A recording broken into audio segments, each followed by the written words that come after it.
السلام علیکم، میں ہوں آپ کا میزبان کامر ملک اور آپ دیکھ رہے ہیں وائس آف یوتھ۔ ناظرین، آج میں آپ کی ملاقات ایک ایسے معروف سماجی اور فلاحی نوجوان سے کروانے جا رہا ہوں جو پیشے کے لحاظ سے تو ایک معروف وکیل ہیں، لیکن انہوں نے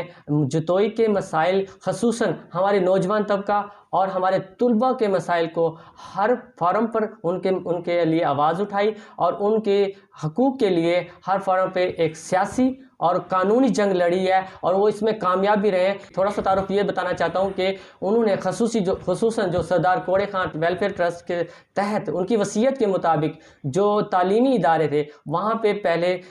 تعلیم کے ساتھ ساتھ ان کے فیس لی جاتی تھی، تو انہوں نے اس معاملے میں خصوصاً انہیں جوڈیشری کے سربراہ ایس جے صاحب کے تعاون سے ویلفیئر ٹرسٹ کے تحت جو چلنے والے تعلیمی ادارے ہیں وہاں پہ فیس معافی کرائی، اور خصوصاً طلباء کا جو سردار کوڑے خان کالج ہے تو ان میں جو طلباء کے داخلے کے مسائل تھے تو ان کو انہوں نے قانونی طور پر ان کی جنگ لڑی اور طلباء کو ان کے حقوق دلوائے۔ وہ اس وقت تحصیل بار ایسوسی ایشن جتوئی میں جنرل سیکرٹری کے طور پر اپنی فرائض سر انجام دے رہے ہیں۔ آئیے جانتے ہیں ان سے جتوئی کے مسائل کے بارے میں اور ان طلباء کے لیے جو انہوں نے اپنا کام کیا، تحصیل بار کے مسائل ہیں ان کے بارے میں ان سے کچھ تلخ سوالات بھی کرتے ہیں اور ان سے تجاویز بھی لیتے ہیں کہ وہ ہمارے آنے والے نسل کو کیا پیغام دینا چاہتے ہیں۔ میرے ساتھ اس وقت موجود ہیں رؤف فہیم اختر صاحب، اس وقت ہمارے ساتھ موجود ہیں۔ آئیے جانتے ہیں ان سے ان تمام مسائل کے بارے میں۔ السلام علیکم سر۔ وعلیکم السلام۔ سب سے پہلے کامران بھائی آپ کا نہایت مشکور ہوں کہ آپ نے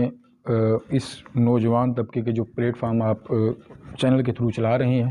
اس میں آپ نے مجھے مدعو کیا، اس چیز پر میں آپ کا نہایت مشکور ہوں۔ بہت شکریہ کہ آپ نے اپنی تمام مصروفیات میں سے ٹائم نکالا ہمارے لیے، خصوصاً آج کل جو الیکشن کی کیمپین چل رہی ہیں اس میں تو ویسے بھی آپ ایز اے جنرل سیکرٹری ہیں تو اس میں کافی مصروف ہیں اور آپ نے ہمیں وقت دیا۔ اپنی تعلیمی کیریئر کے بارے میں ہمارے ناظرین کو بتائیں کہ آپ نے تعلیمی میدان میں کون کون سی کامیابیاں حاصل کی۔ جی کامران بھائی، میں آپ کو یہاں بتاتا چلوں کہ تعلیم کے حوالے سے پرائمری ایجوکیشن جتوئی سے ہی سٹارٹ ہوئی تھی، اس کے بعد میں چلا جاتا ہوں مظفر گڑھ سے میری مڈل ہوتی ہے، مڈل کے بعد میں پھر شفٹ ہو جاتے ہیں ملتان سے میری میٹرک ہے، لاہور کی طرف موو ہو گئے گریجویشن کے لیے اور لا کے لیے، پھر لا کمپلیٹ کیا، لا کے بعد میں ماسٹر ان سوشیالوجی اور ماسٹر ان پولیٹیکل سائنس میں، ابھی ماسٹر ان ایجوکیشن میں نے ایڈمیشن لیا ہوا ہے، تعلیم ابھی بھی جاری ہے۔ جی اچھا، آپ نے اپنا زیادہ تر وقت جتوئی سے باہر گزارا ہے، جی تو آپ جب اپنی ڈگری کمپلیٹ کر کے تو آپ جتوئی میں آئے ہیں تو آپ کو یہاں پہ آ کے کیسا محسوس ہوا؟ آپ ایز اے لائر آپ یہاں پہ ورک بھی کر رہے ہیں اور کتنے عرصے سے یہاں پہ آپ یہ پریکٹس کر رہے ہیں؟ جی جتوئی سے باہر ہونے کا مقصد تو تھا تعلیم، بنیادی مقصد تو تھا، کیونکہ تعلیمی ادارے جس وقت ہم یہاں تعلیم حاصل کر رہے تھے تو پرائیویٹ جو سیکٹر تھا ایجوکیشن کے لحاظ سے وہ ہمارے جتوئی میں اتنا نہیں تھا۔ ہمیں یہاں تعلیم حاصل کرنے کے لیے تو علی پور موو ہونا پڑتا تھا یا مظفر گڑھ یا ملتان، تو اسی روایت کو قائم رکھا ہمارے والدین نے بھی، اور اس روایت پر چلتے ہوئے انہیں ہمیں تعلیم کے لیے ملتان، مظفر گڑھ اور لاہور تعلیم کی غرض سے ہم وہیں رہے زیادہ تر ٹائم۔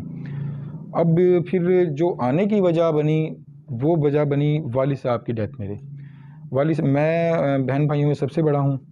والد صاحب ہارٹ پیشنٹ تھے، ان کو جب میں مطلب لا کا لاسٹ ایئر تھا میرا اس وقت،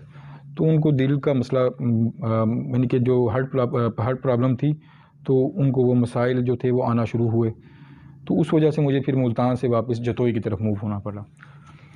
اس جتوئی کی طرف موو ہونے کا جو مقصد تھا وہ تھا کہ والد صاحب کی تیمارداری کے، والد صاحب کو مطلب کہ ان کا علاج کی غرض سے میں آیا تھا کہ جیسے ہی طبیعت ٹھیک ہوگی تو انشاءاللہ واپس اپنے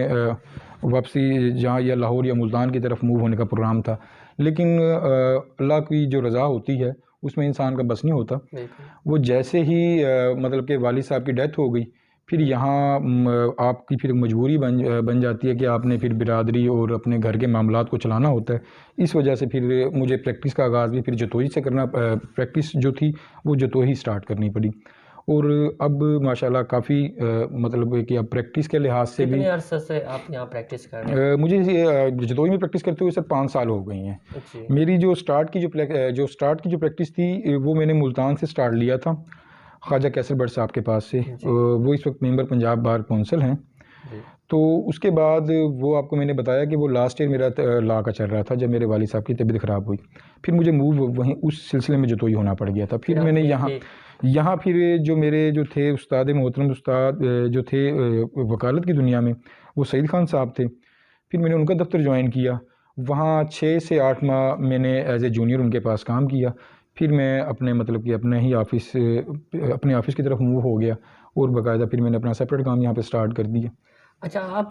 آپ نے اعلیٰ تعلیم ہے وہ تقریباً آپ نے شہر سے باہر حاصل کی، تو تعلیمی لحاظ سے میں آپ سے ایک سوال کرنا یہ چاہوں گا کہ کیا ہمارے علاقے میں تعلیمی معیار اتنا نہیں ہے کہ ہم ایک اچھا ڈاکٹر یا اچھا انجینئر یا اچھا وکیل ہم پیدا نہیں کر سکتے؟ کیا یہاں پہ جو ہماری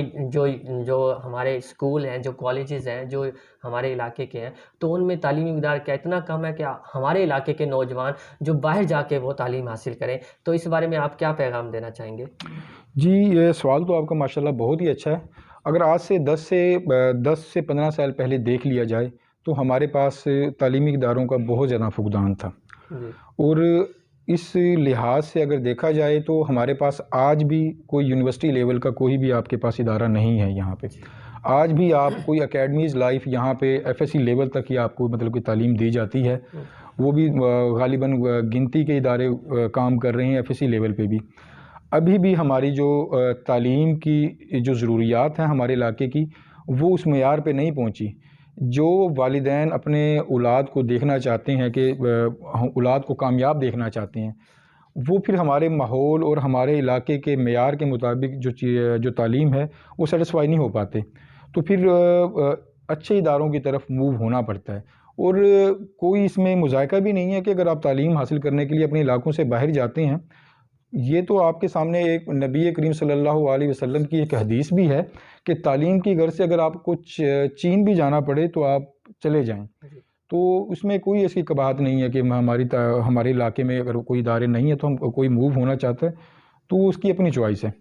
ہمارے علاقے میں جو ہمارا ڈسٹرکٹ مظفر گڑھ، وہاں پہ یونیورسٹی بھی نہیں ہے، تو یقیناً ہمیں ملتان یا بہاولپور یا اس کے ارد گرد لاہور جانا پڑتا ہے۔ تو کیا آپ سمجھتے ہیں کہ ہمارے علاقے میں یونیورسٹی کیوں نہیں بنی اب تک؟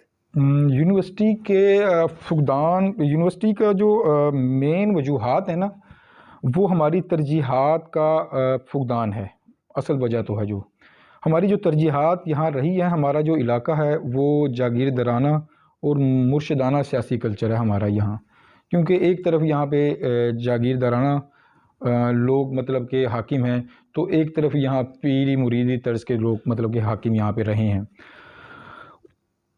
ان کی جو ترجیحات تھی اور عوام کی جو ترجیحات تھی وہ تعلیم کی طرف نہیں رہی، وہ رہی ہے صرف اور صرف لوگوں تک اثر و رسوخ قائم رکھنے کی حد تک۔ جب آپ کی ترجیحات ہی نہ ہوں تو پھر آپ اپنے جو گول ہیں ان سے ہٹ جاتے ہیں۔ اب ہماری ترجیحات تھی صرف جسٹ علاقے کے لوگوں کی انفرادی طور پہ کہ میں اگر جاتا ہوں تو انفرادی طور پہ میرا کام ہو رہا ہے، مجھے کوئی اجتماعی کام کی ضرورت نہیں ہے، کیونکہ اگر میرے پاس پیسے ہیں، میں نے اپنے بچوں کو موو کر دینا تعلیم کے لیے بھی، دوسری غرض سے بھی۔ لیکن یہاں ہمارے جو معززین رہ گئے ہیں وہ زیادہ تر ذاتی مفاد کی غرض سے انہوں نے ان مسائل پر توجہ نہیں دی۔ اس وجہ سے ہمارے علاقے اس وجہ سے ہم بہت زیادہ پسماندہ ہیں، بہت زیادہ پسماندہ۔ آپ اس وقت تحصیل بار ایسوسیشن جتوئی کے جنرل سیکرٹری بھی ہیں، تو آپ ایک نوجوان ہیں، آپ نے 5 سال یہاں پہ پریکٹس کیا، تو اتنے کم عرصے میں آپ جنرل سیکرٹری کے عہدے پہ فائز ہوئے، تو آپ کو یہ سب کامیابیاں کیسے ملی؟ اس کے پیچھے کون سے عوامل شامل تھے؟ تو اس کے پیچھے عوامل بہت سے تھے کہ سیاست میں میرا آنا کسی مقصد سے تھا۔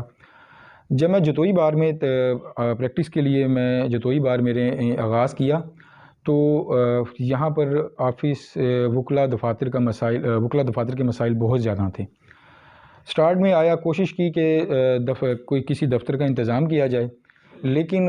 دفتر کے اگر قوت خرید تو نہیں تھی دفتر کی، تو پھر وہ ہمارا جو آفس ہوتا ہے وہ بار کی طرف سے ہی ہمیں دیا جاتا ہے معقول فیس کے ساتھ۔ تو پھر ہم نے ایک تحریک چلائی بار کے نوجوان طبقے کے لیے، اور اس تحریک کو ماشاءاللہ اللہ نے کامیابی سے ہمکنار کیا، اس تحریک کی وجہ سے بنیاد بنی سیاست میں دلچسپی کی۔ اور دوسری جو تھی وجہ وہ تھی سعید خان صاحب کو میں نے جوائن کیا ہوا تھا سینئر کونسل کے طور پہ، تو ان کا جو دفتر تھا وہ سیاسی سیاق و سباق والا دفتر تھا، تو اس وجہ سے بھی کچھ ذوق و شوق مجھ میں پیدا ہوا جی۔ آپ نے نوجوانوں کے حقوق کے لیے ایک مثالی کردار ادا کیا، خصوصاً جب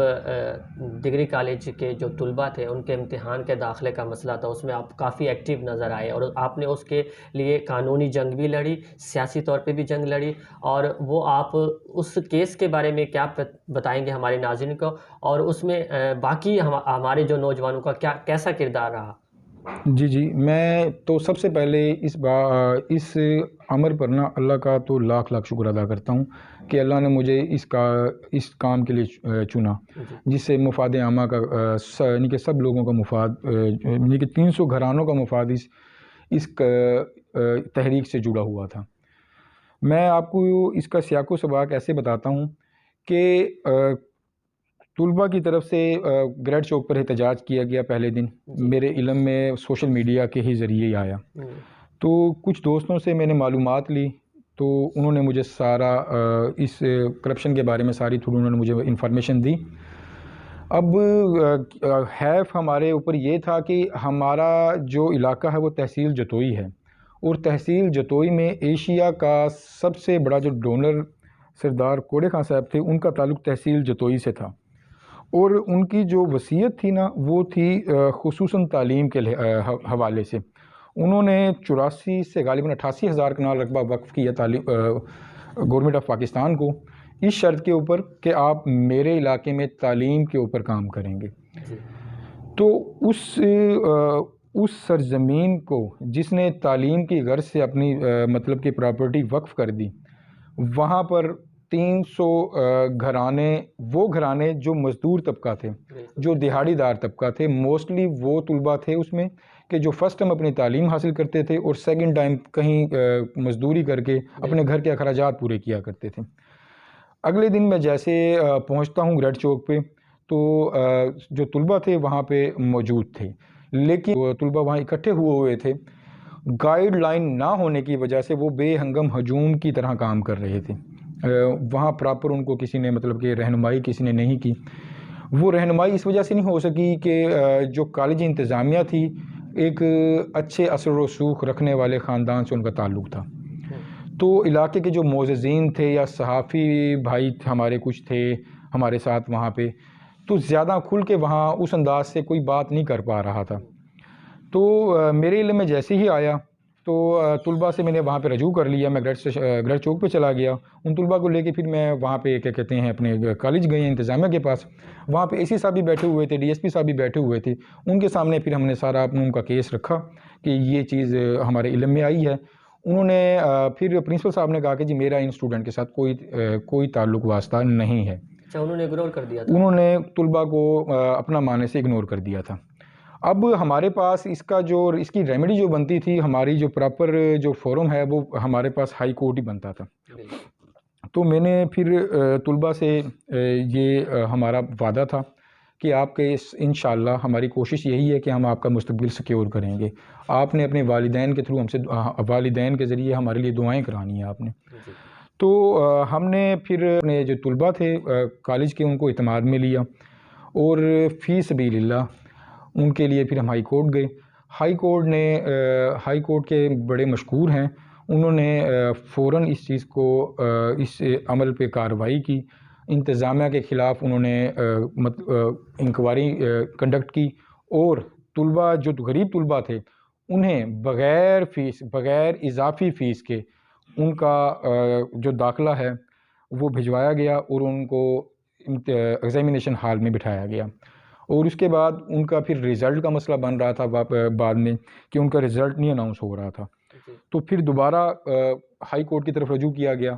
پھر وہاں سے اللہ نے پھر ہمیں کامیابی سے ہمکنار کیا، اور انہوں نے بورڈ کو پھر ڈائریکشن دی کہ بچوں کے جو بچے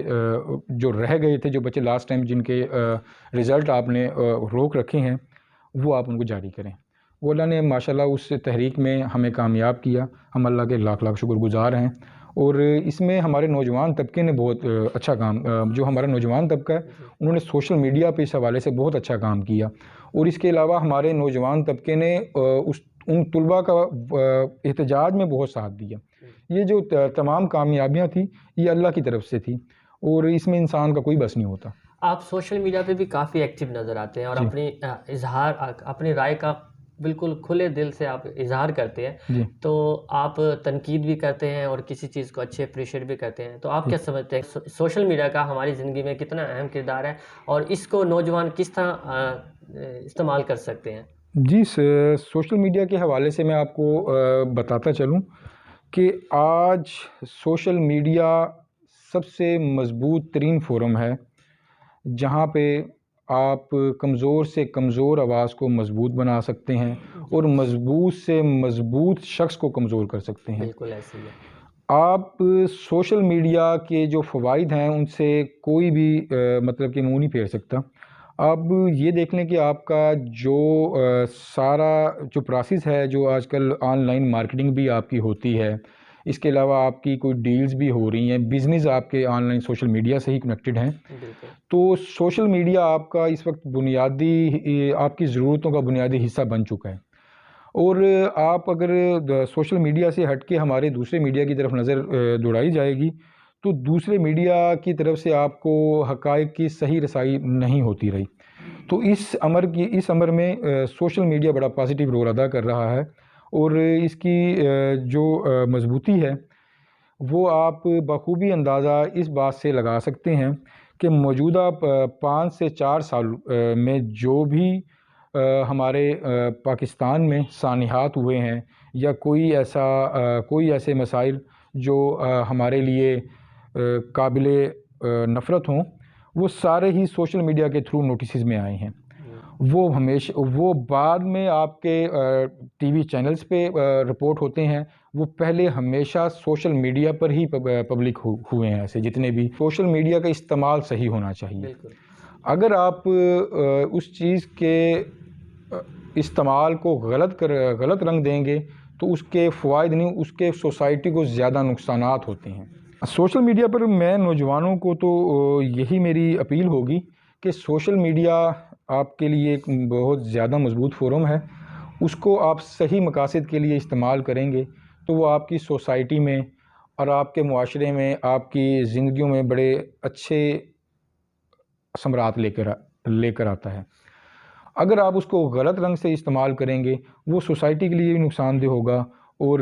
وہ آپ کے فائدے میں بھی نہیں ہوگا۔ سوشل میڈیا کے استعمال سے آپ اویئرنیس لوگوں کو دے سکتے ہیں، سوشل میڈیا کے استعمال سے آپ لوگوں کو صحیح اور غلط کے بارے میں بتا سکتے ہیں، اور سوشل میڈیا کے متعلق میں دوستوں سے، نوجوان طبقے سے میری یہ بھی اپیل ہوگی کہ آپ نے اخلاقیات کو ملحوظ خاطر لازمی رکھیں۔ آپ سیاسی طور پر بھی ایک سیاسی گروپ کے ساتھ شامل ہیں، تو آپ کیا سمجھتے ہیں کہ اس سیاسی گروپ وہ اس وقت اقتدار میں بھی ہے،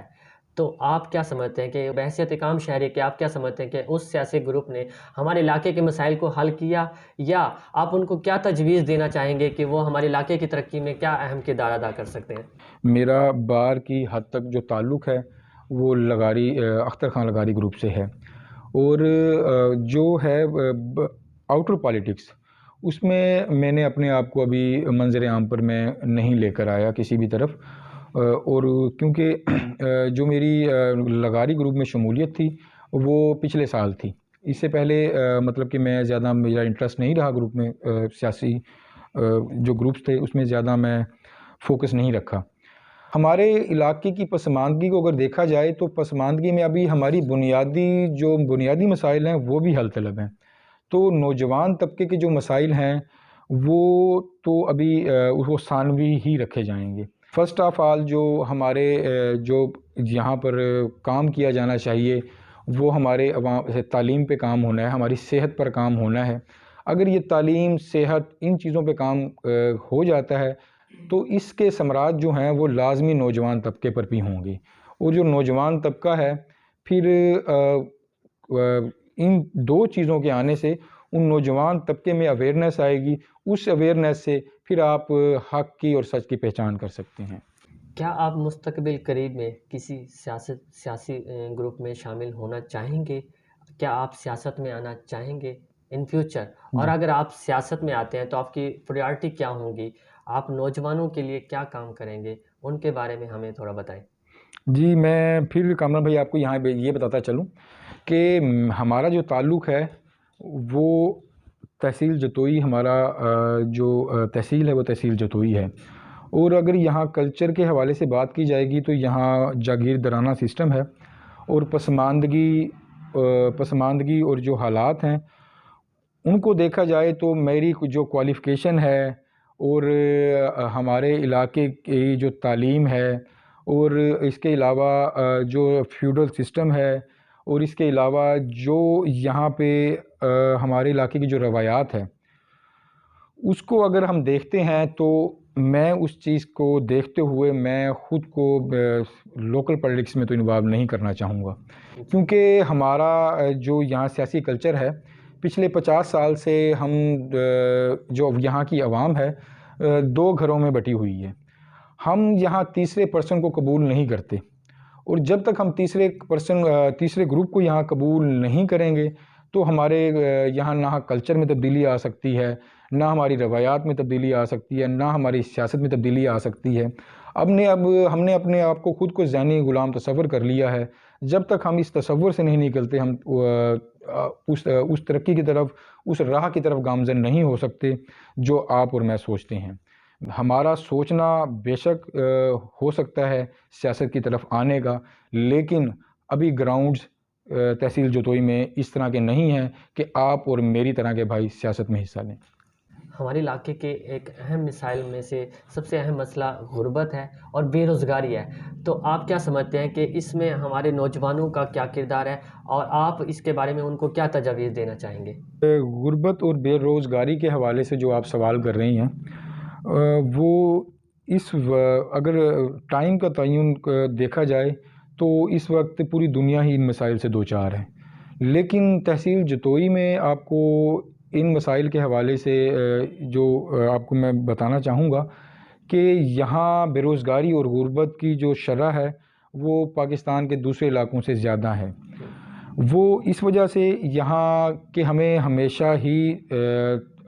جو ہماری جو بنیادی ضروریات رہی ہیں تعلیم کے حوالے سے، صحت کے حوالے سے، ان سے ہمیں دور رکھا گیا۔ یہاں جب تک ہمارے پاس اویئرنیس نہیں ہوگی کسی بھی چیز کی تو ہم اس چیز پر بات نہیں کر سکتے، اس چیز کے اوپر ہم اپنی رائے نہیں دے سکتے۔ اب 50 سال تک آپ کو ان چیزوں سے دور رکھا گیا ہے۔ اب جب ان چیزوں سے دور رکھا جائے گا تو صاف ظاہر ہے ان کے جو اثرات ہوں گے وہ سوسائٹی پر آنے تھے، اور وہ جو سوسائٹی کے اثرات ہم اس وقت برداشت کر رہے ہیں، اور یہ چیزیں جو دور ہوں گی یہ چیزیں تعلیم کے ہی ذریعے دور ہوں گی، اور ہماری ترجیحات جو ہونی چاہیے اپنے علاقے کے لیے وہ تعلیم کے میدان میں ترقی کروانا ہے۔ اچھا، ایک یہ بھی ہے کہ ہمارے علاقے میں جو نوجوان ہیں وہ تعلیم تو حاصل کر لیتے ہیں، جی اعلیٰ تعلیم، ہمارے علاقے میں P H D degree holder بھی ہیں، جی لیکن وہ بھی بے روزگار ہیں، جی ایم اے ماسٹر لیول کے، ایم فل اور کافی سارے تعلیم، یعنی کہ ہم اتنا پیسہ لگاتے ہیں تعلیم حاصل کرنے میں، اس کے باوجود بھی بے روزگاری ہے، تو اس کے بارے میں آپ کیا کہیں گے؟ یہ ہمارے تحصیل جتوئی میں بہت سے نوجوان ہیں جو ماشاءاللہ اپنی تعلیم جو ہے وہ مکمل کر چکے ہیں، لیکن اس وقت بھی بے روزگاری کی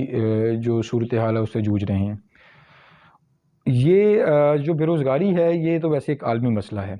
لیکن ہمارے علاقے میں اس کا زیادہ سنجیدہ ہونا اس لیے ہے کہ یہاں ایک تو پسماندگی، ایک تعلیم کی کمی معاشرے میں رہی، اور اس کے علاوہ آپ کا جو ہمارا یہاں تعلیمی معیار جو رہا ہے، اور ہمارے جو مسائل کو اگر دیکھا جائے تو ہمیشہ ہی اپر پنجاب کی طرف جو لوگ ہیں ان کو پروموٹ کیا گیا ہے، کیونکہ آپ کی جو لیڈرشپ ہے ہماری پنجاب کی وہ ہمیشہ اپر پنجاب سے ہی آتی ہے زیادہ تر۔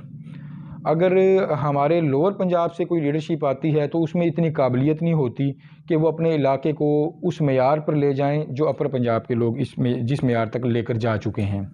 اس میں ہماری جی اپنی لیڈرشپ کی بھی اور ہماری اپنی عوام کی بھی اس میں کوتاہی ہے۔ اب دوستوں سے یہی ہے کہ تعلیم کے میدان میں آپ ضرور کام کریں تعلیم کے میدان میں اپنے بچوں کو، اور جہاں جہاں آپ تعلیم کے میدان میں کام کر سکتے ہیں، ہمارے علاقے کی بنیادی ضرورت تعلیم ہی ہے۔ بے روزگاری میں زیادہ ہماری شرح اس لیے ہے کہ ہمارا جو تعلیمی معیار رہا ہے وہ ہمیشہ ہی بچپن سے کانفیڈنس لیول اس تعلیمی معیار میں نہیں رہا۔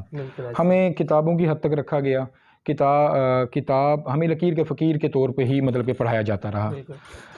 تو اس طرز عمل اور اس تعلیم کی وجہ سے ہمارا جو نوجوان طبقہ تھا اس میں اس لیول کا کانفیڈنس نہیں آ سکا جو اپر پنجاب کے جو طلباء میں ہے، وہاں کے لوگوں کے جو کانفیڈنس ہے، ہمارا جو کانفیڈنس لیول ہے اپر پنجاب کے لوگوں سے تھوڑا سا کم ہو جاتا ہے۔ اس وجہ سے ہماری جو مشکلات ہیں نوجوان طبقے کو بے روزگاری میں ایک وجہ تو یہ بنتی جا رہی ہے، اور دوسری وجہ یہ ہے کہ آپ کی جو اس وقت لیڈرشپ موسٹلی جو آتی ہے وہ اپر پنجاب سے ہی الیکٹ ہو کے آتی ہے۔ لیکن آپ کا وزیر اعلیٰ تو آپ کا اپنے میں آپ کو بتانا چاہ رہا ہوں، اسی حوالے سے میں آپ کے پاس آ رہا ہوں کہ موسٹلی جو آپ کی جو لیڈرشپ رہی ہے پنجاب میں وہ اپر پنجاب سے ہی رہی ہے، تو اس وجہ سے اپر پنجاب کے علاقے زیادہ پروموٹ ہوتے رہے ہیں۔ ہمیں مطلب کہ اپر پنجاب کی طرف سے بھی نیگلیکٹ کیا جاتا رہا ہے، اور یہاں وقتاً فوقتاً ہمارے جنوبی پنجاب سے بھی مطلب کہ لیڈرشپ لی گئی ہے پنجاب کو لیڈ کرنے کے لیے، لیکن ہماری لیڈرشپ میں وہ قابلیت اس لیے نہیں رہی۔ وہ میں آپ کو یہی بتانا چاہوں گا کہ ہمارا تعلیمی معیار جس لحاظ سے رہا ہے نا وہ اس قابلیت پہ نہیں آ سکے۔ ہماری لیڈرشپ بھی تو ہم میں سے ہی ہے نا، تو اس وجہ سے ان کا تعلیمی معیار بھی اس لیول کا نہیں تھا کہ وہ لیڈ کر کے اپنے طبقے کو پروموٹ کر کے اوپر لے آئیں۔ ان کا لیول بھی اسی حد تک رہا جو ہمارے نوجوان طبقے کا رہا۔ اسی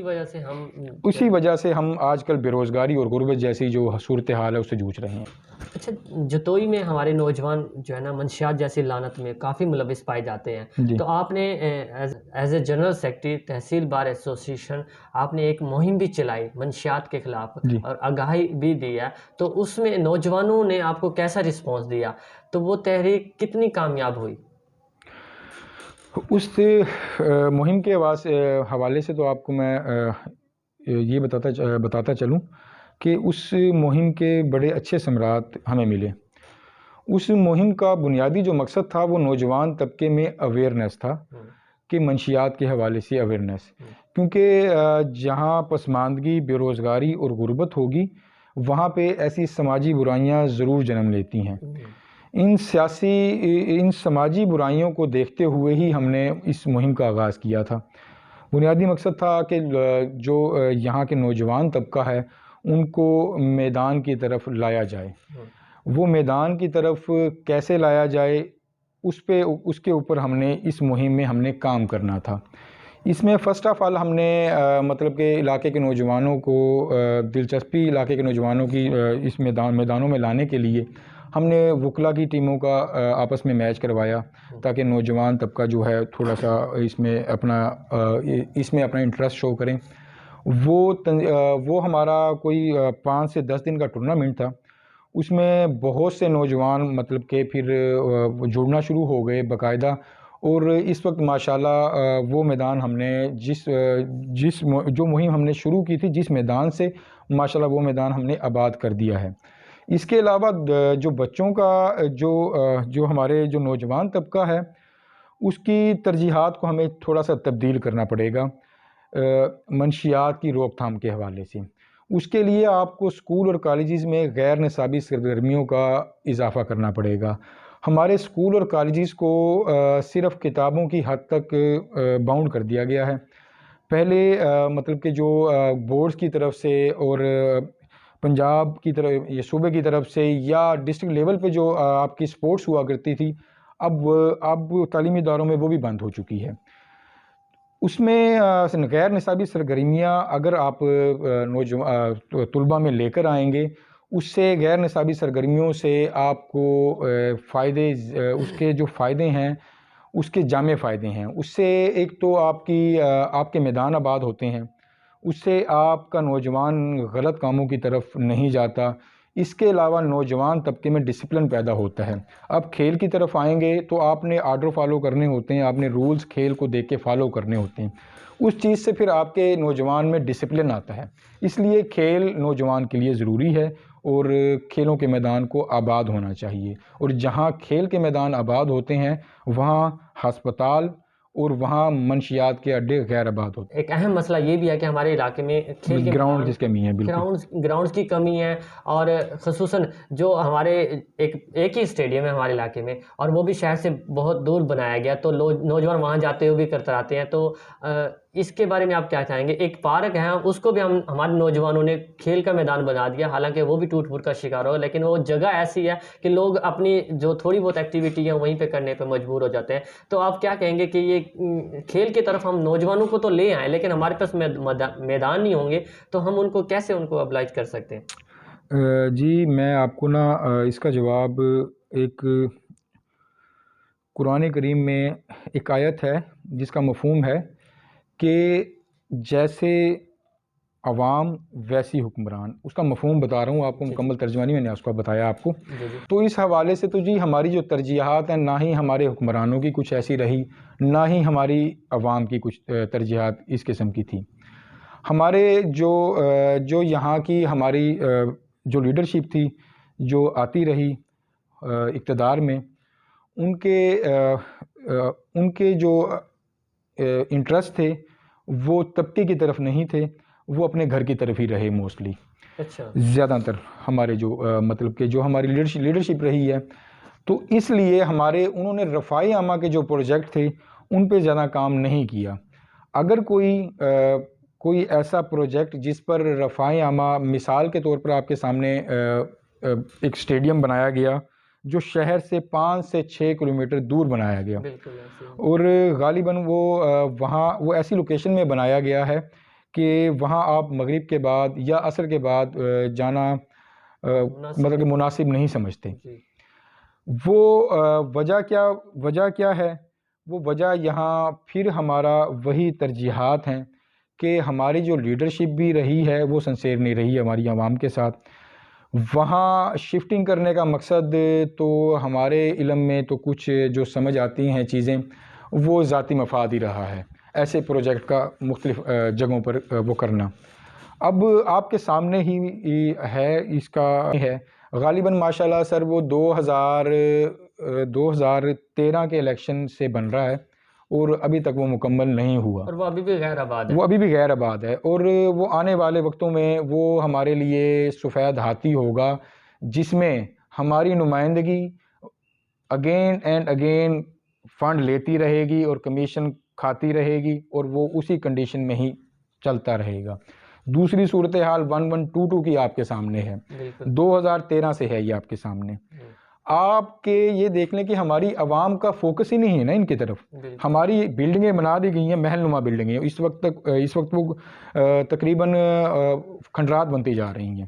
جو ہماری نئی بلڈنگز بھی ہیں وہ کھنڈر نما ہو چکی ہیں.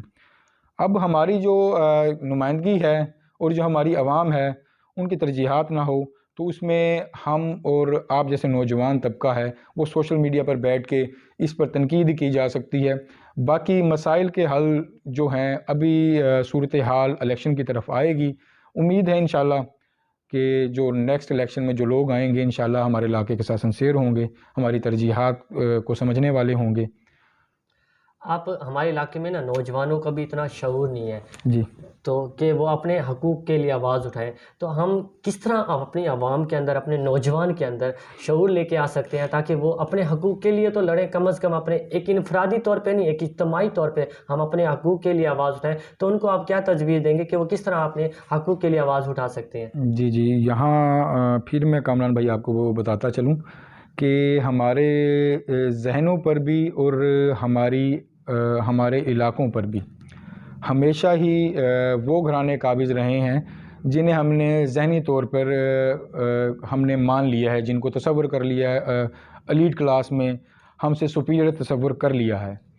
اس صورتحال میں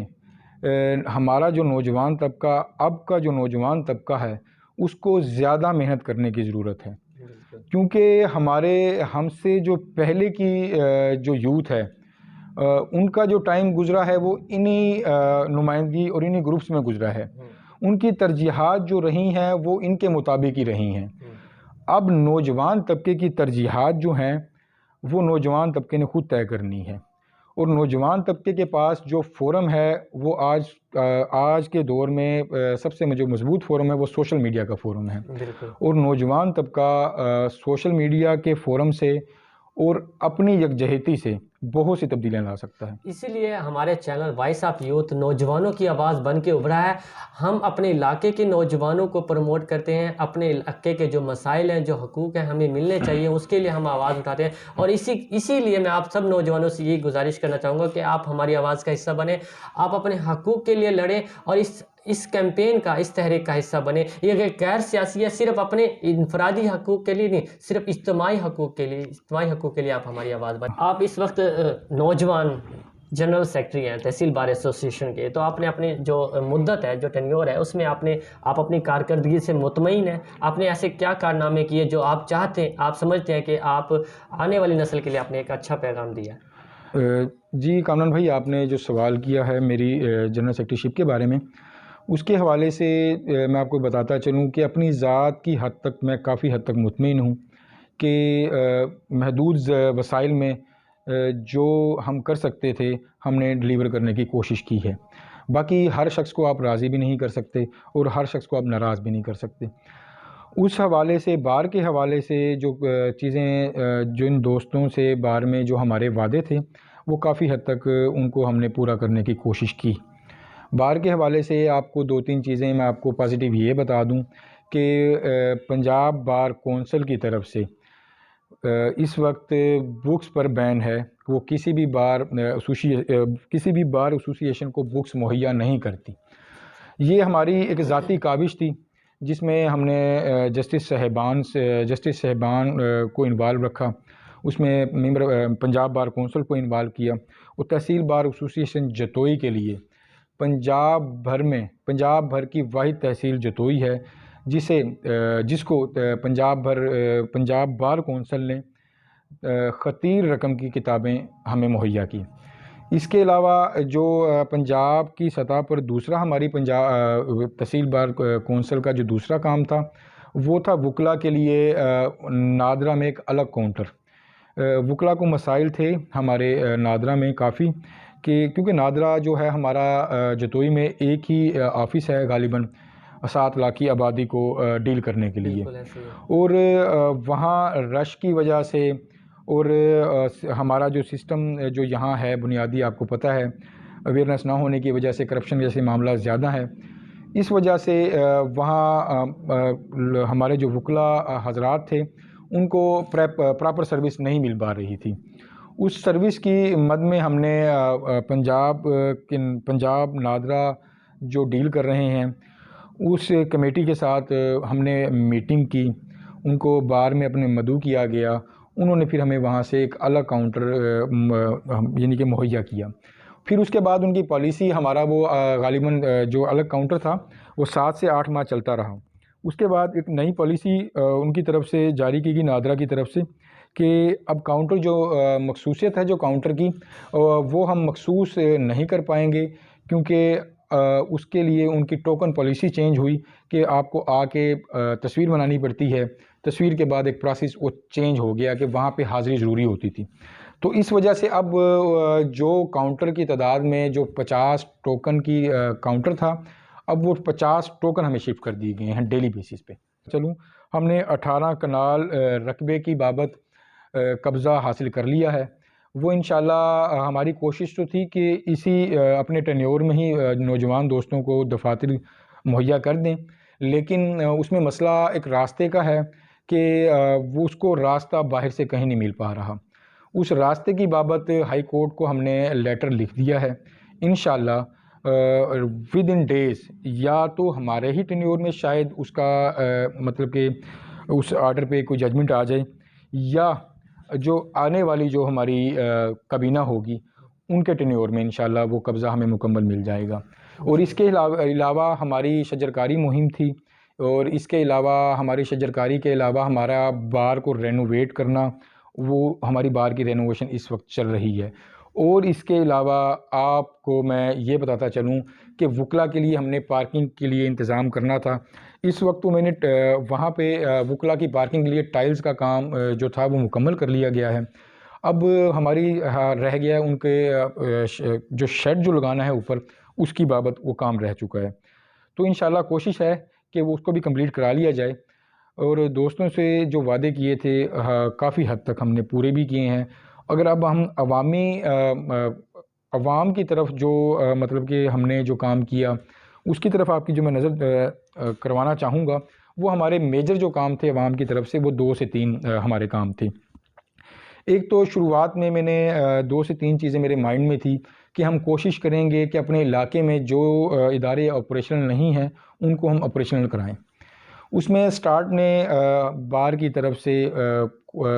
طرف سے آپ کے سامنے ہم نے 1122 پہ، اس کے علاوہ ہمارا جو اسٹیڈیم بنا ہے اس پر بارہا سٹرائک کی، جو حکام بالا کے نوٹس میں لانے کے لیے بارہا ہم نے اس ایشوز پہ 1122 والے پہ اور یہ جو ہمارا جو اسٹیڈیم ہے ان ایشوز پہ بارہا ہم نے ذکر کیا. اس کے علاوہ کارڈک وارڈ جو ہمارا ہے اس ایشو کے اوپر غالباً جو تحصیل بار ایسوسی ایشن جتوئی ہے غالباً وہ 5 سے 6 سٹرائک اس ایشوز پہ کر چکی ہے، لیکن ابھی تک فعال نہیں ہوا. اس کے اوپر حکام بالا کی طرف سے ہماری کوشش تھی کہ وہ نوٹس میں آ جائے. لیکن میں پھر آپ کو یہی بتانا چاہوں گا کہ یہ جو چیزیں ہیں یہ آپ کی لیڈرشپ کی ترجیحات ہوتی ہیں. یہ ہماری اور آپ کی آوازوں سے بنتے تو شاید آج اس وقت ہم جتوئی کو نیو یارک بنا چکے ہوتے ہیں. لیکن ہم اپنی آواز تو اٹھا سکتے ہیں. آواز ہم اٹھا رہے ہیں، انشاءاللہ مرتے دم تک ہم نے آواز اٹھا کے رکھنی. کہ ہمارے آنے سے پہلے جو نادرا میں لوگوں کو سروس دی جاتی تھی وہ 150 لوگوں کو سروس دی جاتی تھی ڈیلی بیسس پہ. تو ہمارا نادرا کے ساتھ یہی تکرار رہا کہ ہمارا آبادی 7 لاکھ ہے اور آپ پر کام کا برڈن زیادہ ہے، سروس میں آپ کی اضافہ کیا جائے. پھر نادرا جو پنجاب کے نادرا کو زونل مینیجر ہیں تو انہوں نے ہمیں ہماری اپلیکیشن پر 100 ٹوکن کا اضافہ کیا اس میں. اور اس کے علاوہ سائلین کے لیے شیڈ کا اضافہ کیا، ٹھنڈے پانی کا کولر لگوائے اور 200 کرسیوں کا اضافہ کیا گیا وہاں پہ بیٹھنے کے لیے. تحصیل بار ایسوسی ایشن کی سٹرائک کی وجہ سے یہ ساری چیزیں نادرا کے آفس میں یہ ایڈ ہوئی ہیں. اور اس کے علاوہ آپ تعلیم کے میدان میں اگر تحصیل بار ایسوسی ایشن کا ورک دیکھیں گے اس میں ہمارے علم میں ایک چیز میں آپ کو بتاتا چلوں کہ ہمارا جو علاقہ ہے وہ علاقہ ہے سردار کوڑے خاں کی سرزمین. یہ اس سپوت کی سرزمین ہے جس نے اپنا سارا کچھ قربان کر دیا یہاں کے نوجوان طبقے کی تعلیم کے لیے. لیکن ہماری جو ان کی پراپرٹی کی جو ویلیویشن کے مطابق جو بھی ان کی جو فنڈنگ ہوتی تھی اس کا استعمال ہماری تعلیم میں نہیں ہو پا رہا تھا. اس کا استعمال یعنی کہ ادارہ کسی اور مسائل میں کر لیا کرتے تھے. ہمارا فوکس یہ تھا کہ ہم کوڑے خاں کی وصیت کے مطابق ان کی جو زمین اور جائیداد کی آنے والی جو بھی ان کی جائیداد سے آنے والی جو بھی انکم ہو ان کو تعلیم کی طرف خرچ کروائیں. اس پر ہمارے تحصیل بار ایسوسی ایشن جتوئی اور ڈسٹرکٹ بار مظفر گڑھ اور تحصیل بار ایسوسی ایشن علی پور کی طرف سے سیشن جج صاحب کو اپلیکیشن دی گئی کہ اس صورتحال میں کہ جہاں پر وصیت کی گئی ہے کہ تعلیم نوجوان طبقے کے لیے میرے ضلع میں فری ہونی چاہیے، تو ہمارا حق بنتا ہے کہ جو ادارے ان کے ٹرسٹ سے چل رہے ہیں ان کو کم از کم فیس سے مستثنیٰ قرار دیا جائے. ہم نہایت مظفر گڑھ جوڈیشری کا شکریہ ادا کرتے ہیں کہ انہوں نے ہماری اس تجویز کو منوان قبول کیا اور بچوں کی جو کوڑے خاں ٹرسٹ کی طرف سے جو ادارے چل رہے ہیں وہاں پر تعلیم حاصل کرنے والے بچوں کو فری آف کاسٹ تعلیم دی جا رہی ہے. اس پہلے وہاں پہ تعلیم حاصل کرنے کے لیے فیس لی جاتی تھی. جی وہاں پہلے جو فیس کا جو معیار تھا وہ فیس کا معیار آپ کے انٹرنیشنل جو برانچز اسکولوں کی کام کر رہی ہیں اس کے مطابق تھا۔ اچھا، وہاں غریب طبقہ پہلے وہاں غریب طبقے کی جو رسائی رسائی تھی وہ بہت ہی کم تھی۔ وہ آج کے دور میں جو ادارے کام کر رہے ہیں جن کی فیسز آپ برداشت نہیں کر پاتے ہر بندہ، تو اس لیول پہ کام کر رہا تھا۔ وہ لیول اس کا اس لیے تھا کہ ان کی جو تعلیمی معیار ہے وہ ان کو اس لیول کو ٹچ کرتے ہیں کہ وہاں فیس کا معیار اتنا بنتا تھا ان کا۔ اچھا، آپ نے ایک تحریک بھی چلائی، تحریک ویلفیئر، پاسبان ویلفیئر سوسائٹی کے نام سے آپ نے ایک تحریک چلائی اور اس کے آپ چیئر پرسن بھی رہے ہیں اور اس وقت بھی ہیں۔ تو اس تحریک کے بارے میں آپ کیا بتانا چاہیں گے کہ اس تحریک کا مقصد کیا تھا اور اب تک آپ کی اچیومنٹ کیا ہیں؟ جی کامران بھائی، تحریک کے حوالے سے میں آپ کو جو ہم نے جو تنظیم بنائی ہے وہ ہم نے اپنے علاقے کی پسماندگی اور جو ہمارے علاقے میں صورتحال ہے انصاف کی اور ہمارے علاقے میں جو صورتحال ہے تعلیم کی کمی کی، ان ساری چیزوں کو مد نظر رکھتے ہوئے ہم نے ایک تہیہ کیا، دوستوں نے، کچھ ہمارے وکلا دوستوں نے، ہماری جو یہ بنیاد بنی تھی، ہم کچھ وکلا دوستوں نے خود سے یہ تعین کیا کہ کیوں نہ ہم اپنے مطلب کہ جو ہم نے جو تعلیم حاصل کی ہے اس کا فائدہ اپنے علاقے کو کیوں نہ دیں۔ وہ طبقہ جو انصاف کے حصول میں صرف اس وجہ سے پیچھے ہٹ جاتا ہے کہ اس کے پاس خرچ کرنے کے لیے پیسے نہیں، تو اس طبقے کے مسائل کو کور کرنے کے لیے ہم نے پہلے اس تنظیم کی بنیاد رکھی تھی کہ وہ لوگ جو انصاف کی راہ میں پیسے خرچ نہ کر پائیں، جن کے پاس فرصت نہیں ہے انصاف خریدنے کی، کیونکہ آج کے دور میں انصاف لینا سستا نہیں ہے، آپ کے اخراجات، آپ کا سب کچھ آپ کو اس میں لگتا ہوتا ہے۔ اس وجہ سے اس کار خیر ہمارے ذہن میں یہی تھا کہ ہمارے جو غریب طبقہ ہے اس کو مفت قانونی کارروائی فراہم کی جائے تاکہ ان کو اس وجہ سے کوئی ایسا نقصان نہ پہنچا سکے جو ان کے حقوق کے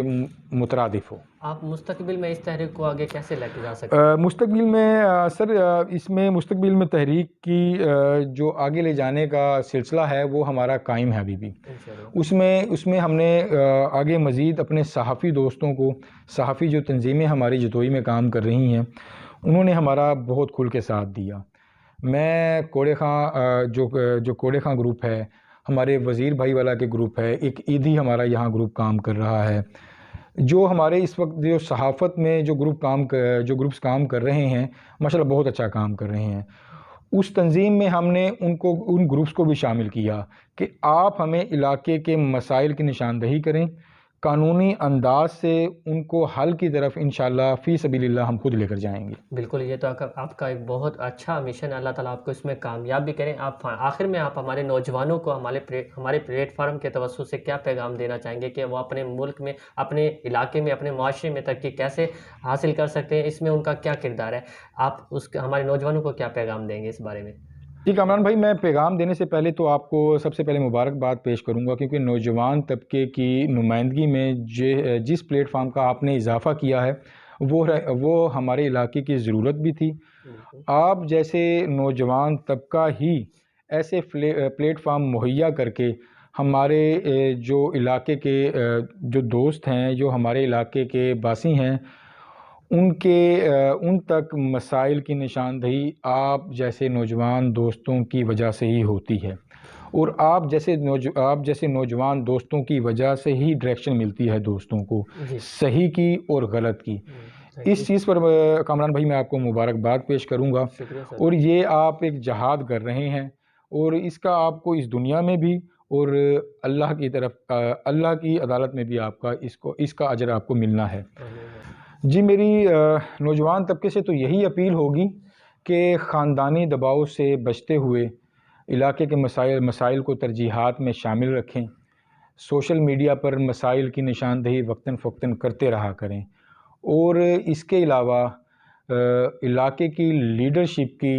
ترجیحات کو تبدیل کروانے کے لیے آپ کا کردار بہت ضروری ہے۔ ہمارا موروثی سیاست کو، ہمارے علاقے کی جو موروثی سیاست ہے اس کو تبدیل کرنے کے لیے ہماری سوچ کا، ہماری طرز کا اور ہمارے عمل کا تبدیل ہونا بہت ضروری ہے، ورنہ ہماری اگلی نسلیں بھی اسی طبقے کی ذہنی غلام رہیں گی۔ اس ذہنی غلامی سے نکلنے کے لیے آپ اجتماعیت کے کاموں پر فوکس رکھیں، اور اس کے علاوہ میری نوجوان طبقے سے یہ اپیل ہوگی کہ لیڈرشپ کی سلیکشن میں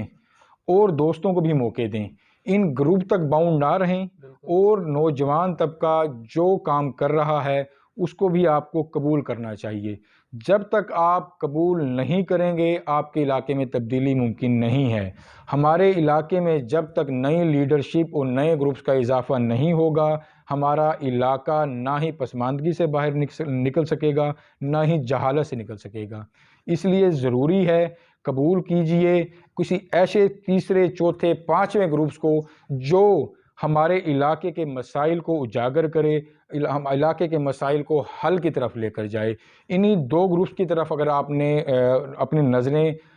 ان دو گروپس کو اگر آپ دیکھتے رہتے ہیں تو ہماری صورتحال نہ پچھلے 50 سال میں تبدیل ہوئی ہے، نہ آنے والے 50 سال میں تبدیل ہوگی۔ میری دوستوں سے یہی گزارش ہے کہ نئی لیڈرشپ کو ضرور موقع دیں، یہاں نئے لوگوں کو پروموٹ ضرور کریں۔ ہماری درخواست، ہماری التجا نوجوان دوستوں سے یہی ہے کہ آپ نئی لیڈرشپ کے ساتھ لوگوں کو پروموٹ کریں، اور پرانی لیڈرشپ جو کام موجودہ یہاں پرانی لیڈرشپ ہے ہماری، ان سے آپ صرف اور صرف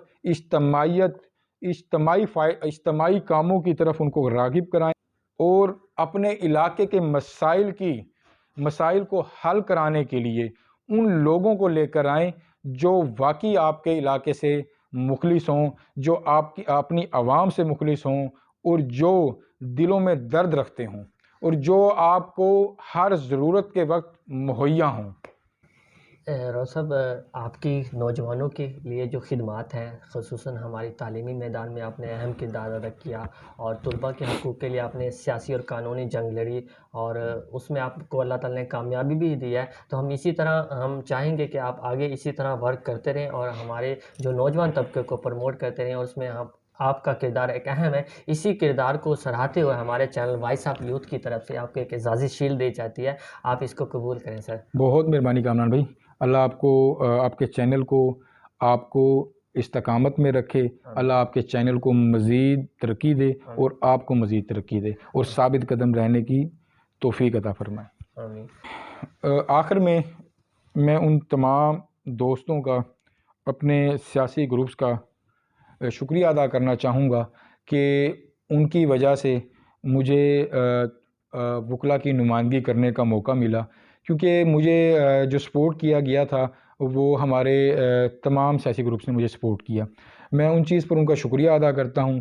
کامران بھائی، میری آپ سے گزارش ہوگی کہ آپ نے جو پلیٹ فارم نوجوان دوستوں کو مہیا کیا ہے، آپ کے پلیٹ فارم سے نوجوان طبقہ کو کسی بھی قسم کی ہیلپ چاہیے، قانونی ہو یا کسی بھی قسم کی ہو، تو مجھ سے آپ بلا جھجک رابطہ کر سکتے ہیں۔ شکریہ سر، آپ نے بہت بڑی آفر کی ہے۔ انشاءاللہ ہم ان فیوچر آپ کے ساتھ کنیکٹ رہیں گے اور آپ کی خدمات حاصل کرتے رہیں گے۔ اگر آپ کو ہماری یہ ویڈیو پسند آئی ہو تو ضرور ہمارے چینل کو سبسکرائب کیجیے گا، ساتھ میں لائک، اور دوستوں کے ساتھ ضرور شیئر کیے، کیونکہ یہ ایک علمی، ادبی اور غیر سیاسی چینل ہے۔ ہم یہاں پہ اپنے نوجوانوں کو پروموٹ کرتے ہیں۔ آپ کے ارد گرد جو بھی نوجوان ہیں جنہوں نے اپنی زندگی میں محنت کی اور ایک اچھی کامیابی کی زندگی گزار رہے ہیں، تو آپ ہمیں ان باکس کریں، ہماری ٹیم وہاں پہنچے گی اور اس کو پروموٹ کرنے میں اپنا کردار ادا کریں گے۔ وسلام، آپ کا میزبان کامر ملک کے ساتھ میں آپ سے اجازت چاہوں گا۔ تھینک یو سو مچ سر۔ بہت مہربانی سر، تھینک یو۔